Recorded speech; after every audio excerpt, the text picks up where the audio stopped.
Hi there, this is Sorcerer Zero, and this is a book review for A.J. Snook, Sumire, Into the Deep.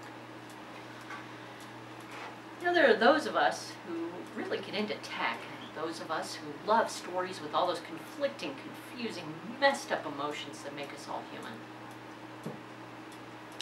If you're looking into a dystopian, utopian future and considering where technology could take you, Sumire is for you. Born into a world of virtual reality, the characters in this story supposedly have their whole lives written for them. There really doesn't seem to be much that isn't available or taken care of. Except for those who live on the outskirts, of course. Food, shelter, clothing, medical care. But there are those few, aren't there always those few, that just have to buck the status quo. They have to question everything. They have to create that conflict. That conflict is at the heart of this story. I think what I really like best about A.J. Snook's writing style is the evolution of each character in the beginning of the story. I'm a big fan of individual stories in a futuristic environment. From a teacher who is instructing children in their first steps through virtual reality, to the main character, an experienced VR traveler. Each character is carefully developed, and the characters are obviously labeled as to their importance. A friend might be just friend one, but the main character, Sumire, is always Sumire. When Sumire details the empty eyes of an AI bot, she lays out the whole situation clearly by saying, "So am I, a slave. So am I." But what about the detail of the world?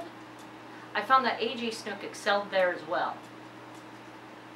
My lust for reading about that busy, thriving, tech-hot society with robots, cyborgs, AI, chips, and programs was well satisfied. What took me back a little was the inclusion of drugs in a matter-of-fact tone. I wasn't expecting it, but it fit the story. It wasn't meant to be shoved in there as a ploy for excitement.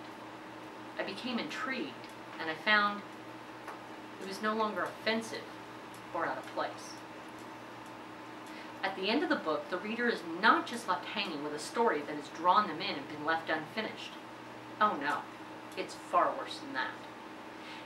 A.J. Snook goes into a philosophical and emotional gut punch. What is reality? What is freedom? Do you really want it? There is no question that you will turn around and purchase Into the Unknown. In fact, I want you to buy it right now, even before you buy Into the Deep. You may as well go and buy both of these at the same time, because I pretty much guarantee you will want to know how Sumire answers those questions. How far will she go to get those answers?